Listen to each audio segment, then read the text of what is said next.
The Match Ball. All right, welcome to the show. We're streaming live on YouTube exclusively for our TSB Plus members here on the Match Ball. You can watch the show later. You can find it in your podcast app as well. Levi Solicitors bring you this as we count down, Michael, towards National Conveyancing Week. I think so. I mean, I might have looked up dates for another year, but I'm doing it. It's National Conveyancing Year in many ways. I'm going to be running it. What are you doing to mark the occasion? Oh, probably buy some properties and have them conveyanced. Yeah, maybe do some coal searches, land registry documents, all the exciting stuff. I want to know about radon gas. Yeah, wow. That's the sort of exciting stuff you pay a solicitor to do, but with a 10% discount.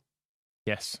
levisolicitors.co.uk/thesquareball. Yeah, it's a 10% discount on their full range of services, which you can find at the website, levisolicitors.co.uk/thesquareball. Down with you, with Michael and with Chris Mack. 2-0 against Millwall. How do you feel about that? Relieved? It felt to me like that was probably, you felt everybody exhale after that second goal went in. Yeah.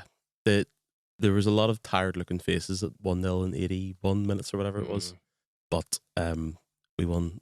And once it went 2-0, I just pretended none of that happened and that we were always going to win, and it was fine.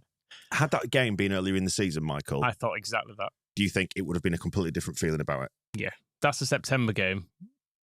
I don't think it's anything like the same pressure and going into that second half, because you just go, we're on top, we've got a lead, it's fine really, because they carried absolutely zero threat. First half they got into us a bit, didn't they? I thought early on, but second half we had them just penned in, didn't we? They almost accidentally put a cross in, and that was it. They didn't come close to the. I don't think so. No, my head's a bit scrambled. I've got the momentum graph. I'll stick it on screen in a minute. Before we do that, quick shout out to Devon White. So Gilo saying, give Devon White a quick shout out, Dan. Jägermala has had bad news with prostate cancer. He goes to every game and would appreciate it. Loads of you lads know him. All the best. Yeah. Hope you can overcome that.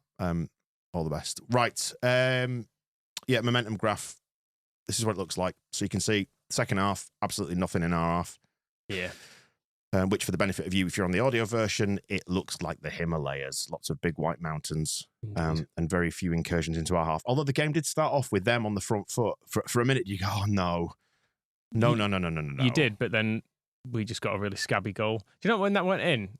I actually went, we deserve a scabby goal. Right. Because Sheffield United and Burnley seem to get them every week when I watch their games. And why not us? Yeah. Why not us having one going? Like, did you see the Burnley goal yesterday? The keeper just drops it straight to their striker tapping. And you're like, it's not really fair that. They've not even had to try for that goal. I'm really glad the goal came when it did, because there was a total head loss around me whenever they had that corner at the start. Like, some people need to get another hobby, really. Well, Rodon had a bit of a weird start as well, didn't he? He gave the ball away a couple of times in the first couple of minutes as well, and I think everyone... It was a bit champo.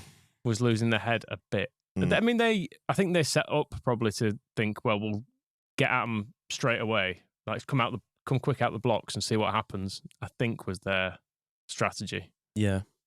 Because they pressed quite heavily in the first half, and I thought, that's great, but now that it's 1-0 and you're doing that, they probably need to score before half-time, because they're not going to be able to keep that up in the second half. Just on that, did you see the result tonight from Portsmouth? Yeah. So they've lost to Luton, beaten us, lost to Plymouth. After their big day out against Leeds United, they were very, very tired and sleepy. My mate sent me some screen grabs. Thank you to Neil for sending me some screen grabs of fans saying it's just a completely different atmosphere. Where's the team from Sunday? All that kind of stuff. Tired, aren't they? Because after the big day out, after the Lord Mayor's parade. Yeah, the score there was 2-1 to Plymouth, by the way, and Plymouth had somebody sent off towards the end. You were suggesting they should be relegated today, weren't you? You were hoping they'd go down because they had the temerity to beat us.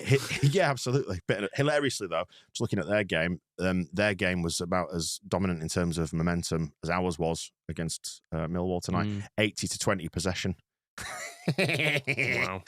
But, you know. Do you know what makes it worse, though? Go on. They'll look at that and go, well, we probably would have taken a loss at Leeds and a win tonight, so we're still happy. So they're not annoyed.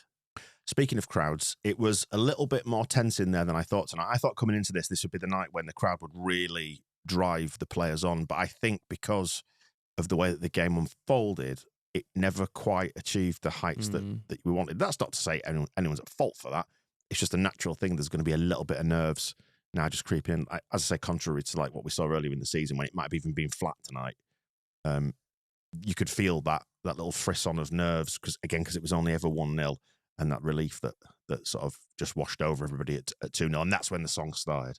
Yeah, there was no comfort to be had in that stadium at all until the second goal went in. And when it was properly celebrated, sometimes second goals are not sort of emphatically celebrated. Yeah. That felt actually quite big when that went in. It was a big full stop. It's also a Wednesday night and it's really cold. Doesn't feel like we're in the middle of March. You have just been in Lisbon, though, which is not as cold as here. Lisbon, not Lisburn, for anyone at home confused. Keeping score. My apologies to people in the north. It was it was quite tense, but then we had a little bit of fun, a little bit of mischief, singing at the Millwall fans about going home, your taxi's waiting, and F off home.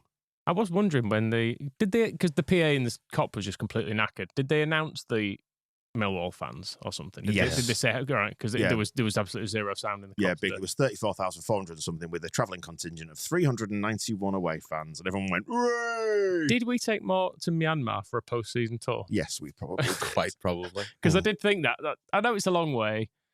You can't do public transport, probably. It's expensive, yeah, all that.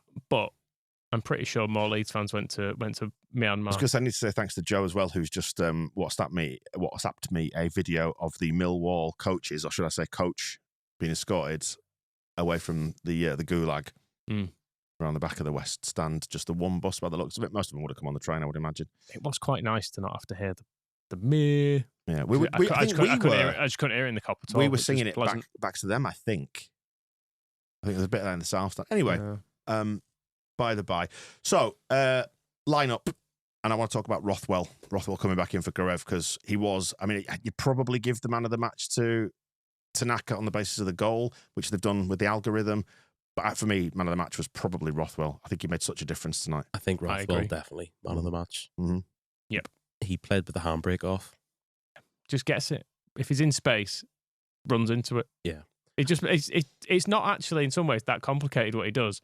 It is literally just a case of if he receives the ball and there's room in front of him, he just moves it forward and it just gets us up the pitch in a way that other players don't. I get the idea that Daniel Farke has with playing Garev when he does, but the execution isn't there. Like, it's not worked. It doesn't really give us the defensive solidity that you felt was maybe missing tonight by not playing him. So just play Rothwell because he's really good and he just raises the tempo to a level that teams can't really live with, especially when you've got Tanaka beside him. And Donna's just saying, by the way, that Rothwell reminds her of Barry Gibb. Okay. Of the Bee Gees. The Bee Gees, yeah. All right. Disco man. I don't think if any of the players plays like the others. He's the best looking one as well, isn't he? The other two are a bit unfortunate looking. His scum credentials have been allowed to slip through the net a little bit this season. The handsome scum bastard. Yeah, he never really played for him, did he? Did he play at all? He was in the youth team, wasn't he? I'm not sure he ever made a first team appearance. There's so many players that will have been have the stamp of scum on them. Yeah, you can. Ramazani as well. Yeah. Jack Harrison. The Rothwell howitzer is suggesting that Rothwell is better than Iniesta. Certainly now. Yeah, I would say so. Yeah. I thought my instinct was Rothwell as well, man of the match. Yeah. But it worked a bit better for Aronson today as well. He was frustrating at points, don't get me wrong. There was one where it's passed into him and he ended up somehow chipping it up to head height from nowhere. And I actually couldn't work out how he'd done it. But he was involved tonight in a way that he hasn't been for a couple of games. I think I've almost not noticed him at West Brom. And his decision making is still lacking, though, isn't it? In the way that you just described what Rothwell does, which is to pick it up and drive forward. Aronson seems reluctant to do that at times. He seems a little bit fearful, I think, of getting it wrong or losing possession, which he does quite a lot anyway. He's a bit spinny in circles at times. He definitely takes safer options, I think, whereas Rothwell is very, very progressive and just goes for that gap and just makes things happen. He changes the shape of the game, doesn't he? Yeah, I'm not really convinced that defenders can defend anymore. Well, you're not allowed to tackle either, are you? So you were tonight. If you just run at someone, 9 times out of 10 you'll make something happen, and it doesn't mean you'll beat them. Like if you just pass, it doesn't really do much whenever a team's sitting deep like that. But if you just run at them, I feel like particularly at this level, there are some fundamentally quite bad players. Yeah. And just giving people stuff to deal with, whether it's a high ball or having someone run at them, just mistakes are made all over the place. And it's maybe not transferable to a very high level of football. But when you're playing against some proper cart horses in this league, like there was speaking of, I enjoyed the bit today where we were marking them quite effectively and the keeper had the ball and we were very purposefully leaving Cooper unmarked and like almost daring their keeper to pass to him and he just knocked it long in the end. He just sort of took a few looks at him and was like, no, I can't. It's just going to go up top. Let's talk about the officials and pivot into the dickhead ref chat. Loads of people have been commenting on this. Golf Foxtrot, thank you for saying that the ref was Richard Cranium, which I like. Think about it. Yep. And a ref who was absolutely hell-bent on not giving a yellow card regardless of the merits of any tackle. And it was quite funny that late on, Jayden Bogle is obviously walking a tightrope now. He's only got one more game to go, hasn't he, before he avoids the suspension? Wasn't that tonight? Does it not reset at 37 games? Does it? I'm not sure. I thought it might be one more. I thought tonight was the one he had to get through. Right, okay. Maybe one or t'other. Either way, there was that point where he pulled a man back, which is probably a yellow card in most games, on most weekends. Yeah. But the ref was quite clearly giving everybody at least one. Yeah. And he gave the fullback who was marking Dan James at least two. Because that tackle early doors, you knew exactly what was going to happen. James had knocked it past him and was getting ready for that, and it arrived. He absolutely clattered him, and that should have been a yellow, but he just didn't want to give it. It genuinely reached a point where you thought, has he not gone? Yeah. It was a joke that had gone too far. Because it was weird. Like, loads and loads of stuff. I don't know if he'd let enough go that he thought, well, if I give one now for this, I've already let 4 of these go, so I just have to pretend I don't know that I should have booked anyone. And maybe I'll style it out doing it that way. But yeah, it just was ridiculous the longer it went on. There's so many times when there must have been 3 or 4 as well where people just ran past people and there was just the pull back, which is just always a yellow. And it wasn't all one way as well. We did it a couple of times. Yeah, there were a couple of them where I mean, Dan James did quite a big tackle from behind in the first half. Yeah, but you get a free one because he got away because he was annoyed, wasn't it? Was that on Femi Aziz? Because he was going to be out, wasn't he? Actually, he was supposed to be injured, but actually they were kidding us, the little kidders.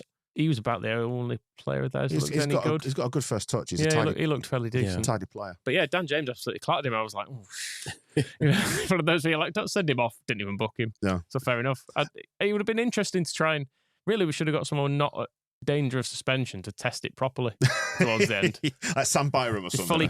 Fully catch it or something. Just catch it and throw it at the ref. Just dare him. So Andrew's comment is pretty sure the ref wouldn't have given a yellow if Mike Tyson had appeared on the pitch and taken a bite out of Dan James. There were a few quite heavy body checks on Dan James as well, where people he knocked it around him and they just fully clattered into him. Yeah, whoever that surf instructor they brought on at right back was, he just pushed him in the face. Yeah. It was right in front of us. It wasn't like a 50-50. He pushed him in the face and the referee made some sort of gesture and I was like, all right, okay, yeah, I suppose, yeah, whatever he says. I think the thing is, as well, like, we're not advocating for a game peppered with yellow cards. You'd rather see more stuff go than not. Like, I remember growing up watching football in the 80s, 90s, whatever, and you go away with a lot. There was a lot of physicality, some really bad shit. I'm not advocating for more yellow cards. It was just bemusing, I think. It was just weird. It was just weird. It's just confusing to see a game refereed by a different set of rules to the ones you're used to. That's the thing. If it's always like this, I think I'm almost all right with it. Because you're like, well, Yeah, you get one. Give or take, and you can, if they're doing it, you can do it. And in fairness to the ref, he was very consistent in his flat refusal to book anyone. The fact we had the ball more meant they fouled us more, so we probably suffered more as a result of his policies. Yeah. And also we had a good goal disallowed, that's apparently. Exactly what which was onside. Just going to segue into the comment by Alistair, who says, never mind the dickhead ref, who was terrible. What about the dickhead lino that deprived us of a perfectly good goal? It was a good goal as well. It was nicely worked. It was really nice. Yeah, was it potentially up there for goal of the season? We'll never know. I'd have to see it back. Yeah. But it was a really nice move. Beautiful move. Yeah. It was Brendy, wasn't it? Would have been his assist. They gave him as offside, but I saw it at half time and albeit those TVs and the cheese wedge are not great. Still the big CRT ones. Yeah.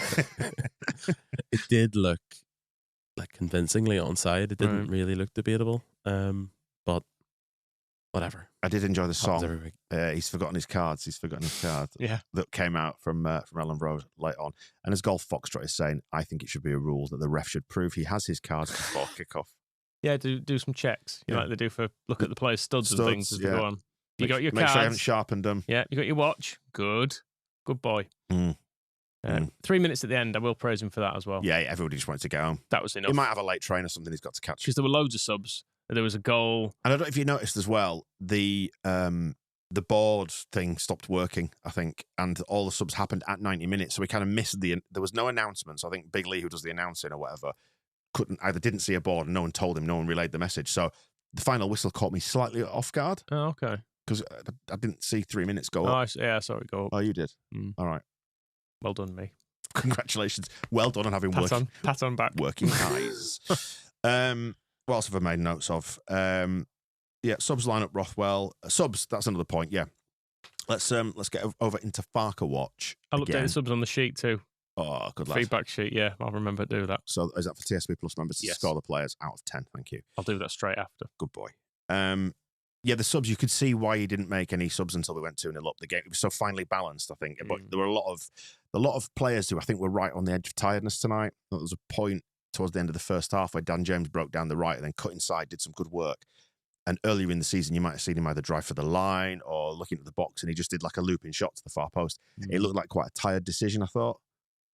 Maybe so. I think Dan James just not a knackered decision. I think he's just in a headspace this year where he thinks he can make stuff happen. He does just love shooting as well. Yeah. You have to factor that in.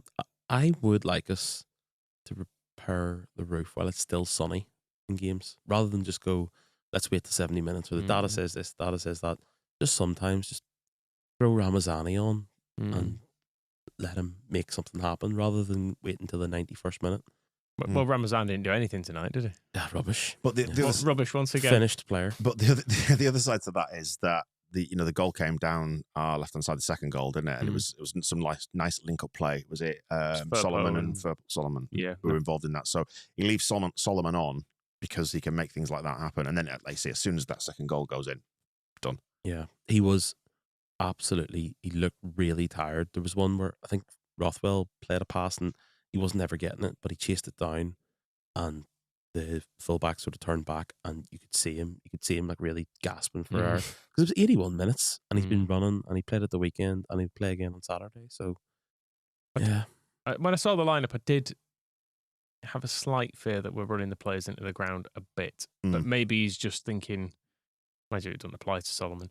Maybe James. Maybe he's thinking we get the international break, and that's a bit of a rest because it will be for Brendan Aronson and Joel Pirro. But I suppose there's options there to rotate on the wings, and I don't know. Maybe we're in danger of tiring him out too much. I don't know. It's been the same lineup, and I think it probably is our strongest lineup. But maybe some of them occasionally would benefit from having a bit of a sitting one out. It feels like you're pushing them kind of to the limit at the minute, but there's also an argument for having wobbled in the last two games, having to correct course with the same set of players doing it. Yeah. I can completely see arguments either side for it. Yeah, I don't really know if it's Farke making a concerted decision not to bring people on.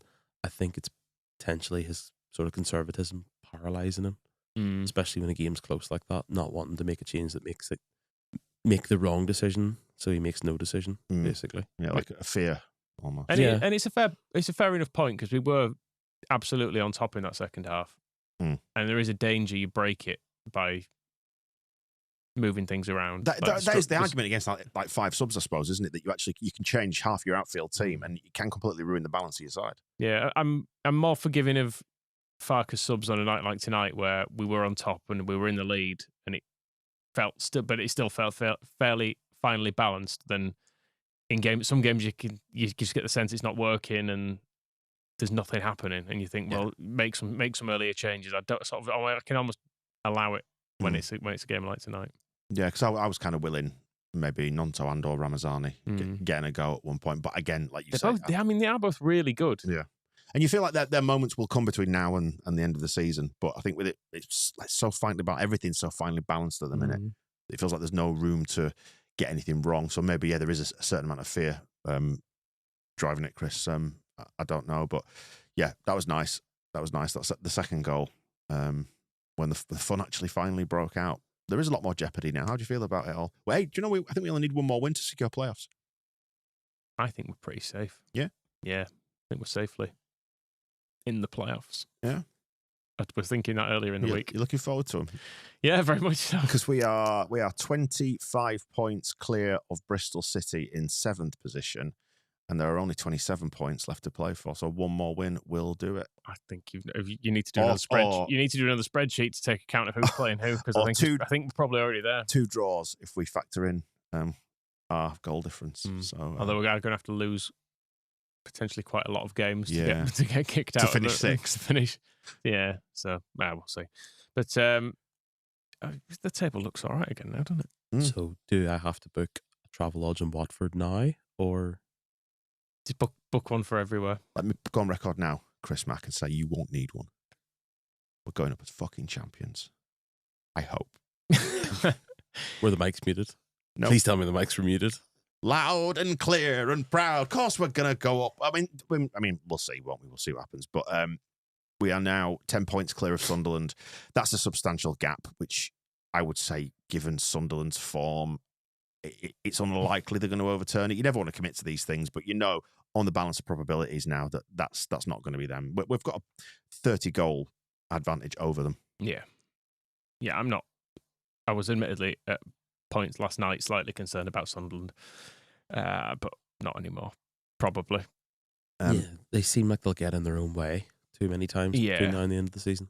Yeah, I know you've been taking the piss out of me from my spreadsheets and stuff, but if you look at their... No, listen. If you look at them over the course of the season, they've not over any block of this season got anywhere near the same consistency of points that we have. Like they haven't hit the same. They did right at the start, didn't they? Yeah, they did all right out of the blocks, but since then it's been a lot lower than we've had on a consistent basis. So I think it's too much to ask them to do. I think their fans would agree with that, which is probably the litmus test of this. As for Burnley, I know it's only 4 points and that's only 2 games, but there are only 9 left. Yeah. So again, you're getting into the territory of it being a lot, and you can't ignore that Burnley versus Sheffield United game, the third from last. It's going to be a big one, that. Oh, please let us just win on the weekend. It's a ridiculous turnaround. 12:30 on Saturday in London. Haven't played tonight. Yeah, it's out of order. The early games are they're just the worst part. The worst point of the week for a game of football is bloody 12:30 on a Saturday morning. It's just shit. Well, 12:30 Sundays is bad actually. Just early kickoffs on a weekend that just they completely kill the atmosphere. They're never ever any good. Yeah, Bogle had to get through tonight. Thanks to Joe Donahue for the tweet there. Yeah, so he's clear. He's in the clear. Good, that's good news. Because he does always have one in him, doesn't he, Bogle? Yeah, there was one moment where he was really giving off at the ref about something. And I was just like, why? Have you considered just shutting up? I think he was because the ref had once again missed something quite obvious. And I think, let someone else have that discussion is what I was thinking. Maybe let Dan James fight that battle for you and just wind your neck in for a bit. Post-match comments are coming in from the press conference. We're going to catch up with Adam Pope, by the way, from BBC Radio Leeds, so we'll get his take on what it was like to be in the room, what Farke's mood was like. Always very even, but it's nice to get that little bit of insight. But just quoting Beren Cross's tweets at the minute, Farke saying these happy Tanaka scores for the first time in a while at 1-0 with Cooper on the other side. Anything can happen. Excellent win, busy period. We were respectful because it's important we answer a setback with a win. The first game after a loss is always difficult, hard to win momentum back, but we did that against a good Millwall side. First half important to return to perfect defensive behaviour. Could feel shaking off the disappointment in the first half, not free flowing in our possession. That's probably about right, isn't it? It was workmanlike in the first half rather than sort of zippy and tidy and. I really would rather we hadn't allowed Cooper that free header. That was that might have been a bit when my heart rate probably peaked because I just was like, stop trying to mess this up, Leeds, please. I think Brendan Aronson was marking him. Oh, it's a perfectly fair fight. only a foot and 5 stone less than the man. Right, just in terms of the rotation and Joe Rothwell playing, Farke also says, you know how much I love Joe Rothwell, don't we all? Handsome chap. A few a few challenges from him tonight. He was really excellent. Sometimes there's a decision to make. I can't play him 3 times in 6 days. When he starts, our home record is excellent.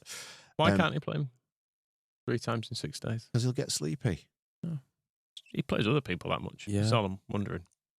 Mate, given your fitness record, no, but you sleep funny and you moan incessantly on this podcast about a bad back. So just leave Joe alone. No, I'm just saying, he's not a professional footballer. Why is Farker not backing him? Brendan Aronson plays every minute going. Well, he's saying is Farker, do you need him more in the difficult away games, winning the second balls, or in the home game when we see more of the ball? I made the decision for the latter. I think more control of the ball is important home and away, and I think Rothwell gives us it. So he would be my first choice in midfield. It's also been pointed out, and it's Popey actually saying this, that Rothwell had a stiff knee, but Farker wanted him on as long as possible. Sticking him in the ice bath, hopefully don't forget to take him out. Could be problematic. See how he is ahead of QPR. The decisions against us over the last few weeks have been unacceptable. We had a call after the Coventry game about the Gnonto goal, which should have been allowed. Then it is the same linesman tonight, again giving an offside. It was tighter tonight than at Coventry. What has he been instructed? That's what I'd say. To use the Graham Taylor. Deep state stuff, is it? It's possible. Right. It's possible. It is annoying, though. When did we get a... Mind you don't remember the decisions. No, of course you don't. You just get annoyed about the ones that go against you. We've not had one, though, have we? I don't think we've had like a penalty that wasn't, or... Have we had an offside goal? Kamar Roof scored a handball against Nottingham Forest 7 years ago. So yeah, I think Gnonto was offside against Middlesbrough last year. Yeah. There was one this season that was offside or something about it. That was deep faked. That didn't happen. As Chris has pointed out, Aronson has played every fucking game. He really has. Fuck off, Farker. Yeah, and there is a player in there. I think there's a case for him having a rest. He's going to get one. Right, when he goes to... No, he's not been called up for USA. He's not? Nope. Why he's not? left out the squad. Is that another anti-Leeds agenda? Probably, yeah. Pochettino as well. With his Bielsa links, but hates Brendan Aronson. Right. But yeah, he's been left out of the squad, which actually is pretty good. Yeah. It'll do him some good, that you would think. Yeah. Not to have to sit on a plate. Because he barely even plays, does he? He just travels halfway around the world to sit on the bench and then come on for 12 minutes. It's a waste of his time. It might have been the October international break where he had the flu and he ended up spending most of his time in a Missouri hotel room, which sounds completely pointless. Yeah. Although I would be prepared to do it. It'd be nice and quiet. Rest up at home. Milana can make him go out for 14 coffees a day. They can eat some stuff around Harrogate. I need to tell you about that, actually. So my dad's been over in Bradford today, catching up with mates, and he met one mate in Costa Coffee. And he said to me, I don't feel right. I think I've had too much caffeine. So what have you drunk? He said, I had 3 coffees. What size did you have? 3 large lattes. He's had 9 shots of espresso in about 2 hours. I said, no wonder you don't feel right. No, it's not a good idea at his age. No, keep you regular though. Yeah. That's one way to put it. Too much though. He left before you asked me. About 79 minutes, was it? Something like that. And I think it was when Millwall had one of their rare forays into our half in the second half. They got a corner, and he just went right. I'm off. I'm not staying for the equaliser. We nearly scored. Well, we was it the corner we nearly scored from? It was, wasn't it? 'Cause it was proper Leeds. The Leeds didn't they? It was a shit corner that was cut out of the near post, and then we broke and knackered it up somehow. It was actually quite a good opportunity. Pirot. It was Solomon broke to James, field, wasn't it? Yeah. Yeah. And then the pass was it's opposite end for me, but it looked like the pass was just a little bit behind him when it needed to be in front of him. Yeah, I also think James maybe just a little bit tired. Because if that's the first 10 minutes of the game, he's probably just gone off to the races there. Yeah. Dan James looking tired, though, looks really energetic. Yeah. Like, he still sprints. Dan James running at like 95% of his top speed is still quicker than everyone. What distance do you reckon you could do him over? There isn't a distance. Well, you said the first yard's in your head. Are you going to say a yard? If I do like, oh, what's that? Do one of those. Distract him, yeah. Distract him. I'll just block him off. Or maybe like I could lie down behind him on the ground and you could go, what's that? And push him backwards. Yes, he topples backwards and you can set off.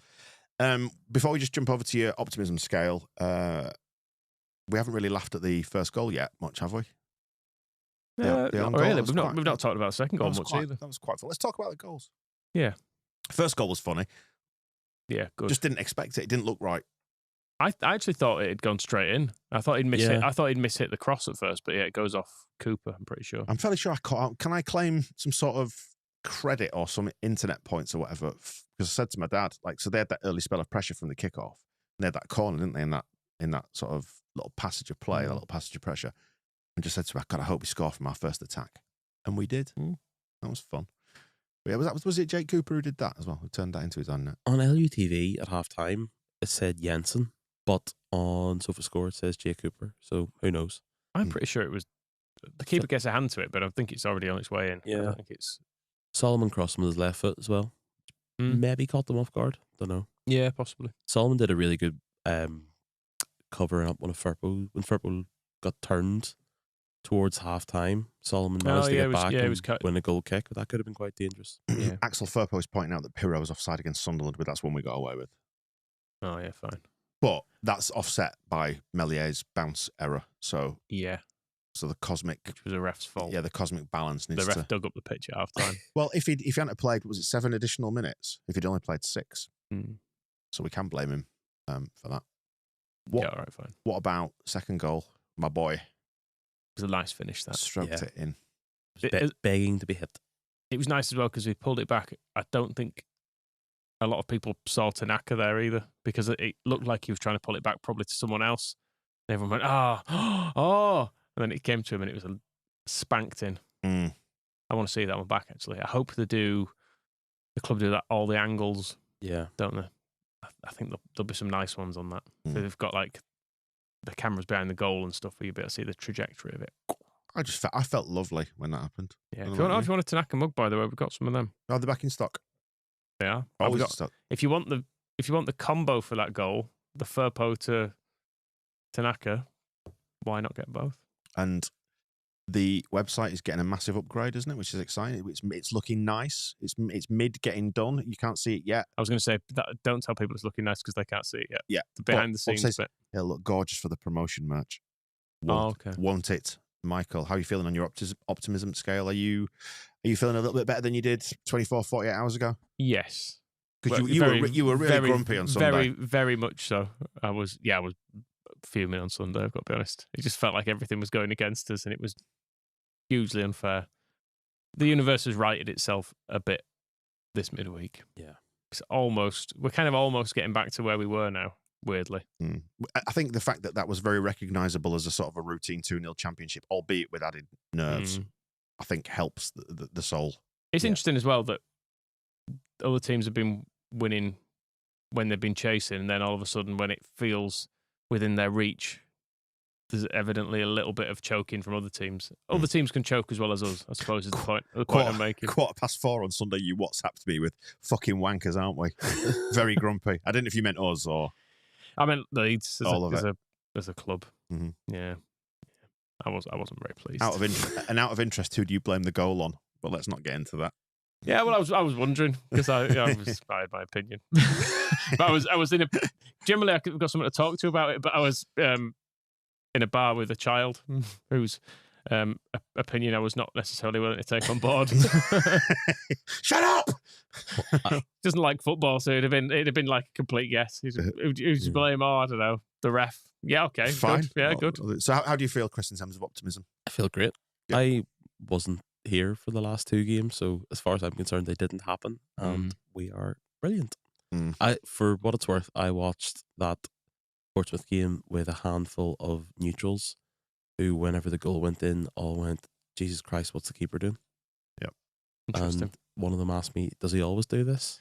Yeah, well, I just didn't have the patience to answer that question. That and worse.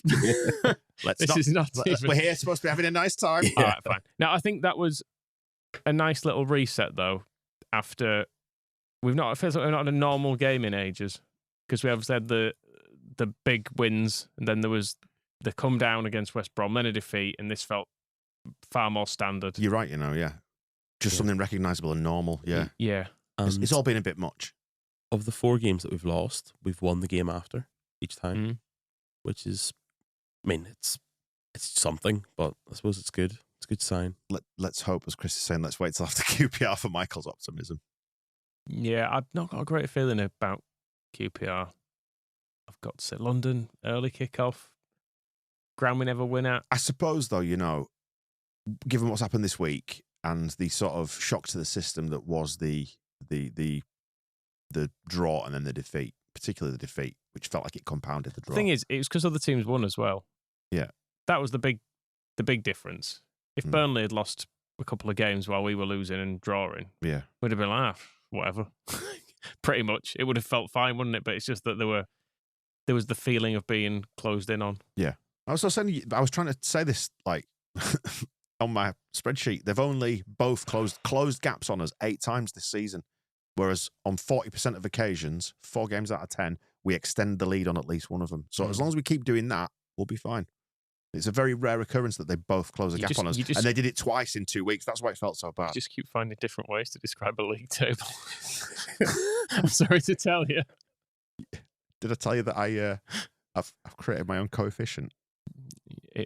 It'll what that's going to work out as. It's actually is the current league table. It's not. It's not. You think you're inventing a supercomputer? I've waited, because I looked at their Millwall's. It was born out of looking at Millwall's away record coming into this game and saying they've actually done quite well away from home. It was like I think they've got 23 points or something like that. They've got from their games, but they've done it all against lower teams. So I started dividing up and coming up with a coefficient to weight the strength of their points based on the league table. So it's an extension of the rolling 9-game average and positions and all that sort of shit. It just makes me feel better. Just indulge me, yeah. Okay. I'm gonna put it on screen next week. Think of all the time you're gonna have back at the end of the season. Yeah. I'll just sit and stare into the void, I think, when this is all over. After the party. Are we going to come in here someday and you've just written a series of 0s and 1s on the wall? Yeah, it'll be like I'll have scrolled a lot of stuff all over the walls in shit. Is that Tom Numbers in the studio? But yeah, do you know what I was going to say was, just to wrap it up on that thought, that actually as long as we don't lose on Saturday, I'm okay with a draw, because I feel like we've just got to go 1 game week at a time now and take care of things in that way. Because I think we'd started seeing the finish line in recent weeks, and that was a mistake. And I was as guilty as anyone of doing that. Yeah. I'm not prepared to accept a draw. Channel the spirit of Pavel Chabitsky and try and win 3-2. And hopefully Melier cannot channel the spirit of Felix Wiedwald, who let one bounce over him really weirdly at QPR. Loads of people are really digging me out in the comments on YouTube. Good. This is my way of asking for help. 1-0 down at 85 minutes on Saturday. Odds on Dan being in a Netto car park in Borough by full time. Look, my way of coping is up to me. Makes me feel better just by looking at the numbers. Okay. It is. That's all it is. It's just a bit of emotion. It's my emotional comfort blanket. All of this, you could have just looked at the league table and gone, "Oh, we're top." But it's looking at past events to try and predict future events so I can feel better. And I know they're not related. But Have you got what about your historical QPR record? Have you taken that into account? Well, do you want me to talk about my coefficient and exactly kind of where QPR's home record is on it? Because I'm trying to remember. Was it? We've lost our last 3. Yeah, 4-0 last year. It's been a while, hasn't it? Natty Wells. QPR's home coefficient is 1.975. Ours is 3.568. I was just thinking that, actually. Our away coefficient is 2.645. These numbers are absolutely meaningless. I know, but it really annoys you, so that's why I'm doing it. Anyway, look, as long as Johan Cruyff and Prince Steiner are back for the promotion, that's the main thing. Get him out, get these guys out of witness protection, right, and get him bound to Ellen Road for the. It's a Tom Numbers reference for anybody who wonders what the fuck Michael's on about, by the way. Well, that was something that's actually happened. Right, we will wrap up the match ball there. I think we've suitably said enough nonsense there. Thank you for joining us on the live stream. If you are a member, if you are watching or listening afterwards, you can become a member at squareball.net/plus. You get early access to the match balls, and we stick around after we finish this and check out the audio version members for some extra time, some bonus chat. I can't wait to see what hot spreadsheet chat follows this. It's going to be really, really good. Popey is joining us tomorrow. We're going to get a West Ham recorded with him, which will come out on Friday. Yes. And then we do it all again with another match ball Saturday lunchtime. You excited for that? Ish. I'm excited for a break. I want a win and a little break. Yeah. And just to reset myself for the final push. and take your Excel subscription off you or whatever it is. It's in Google Sheets. Okay, good. Chris, you feeling good? I'm feeling great. We're feeling great. The Match Ball.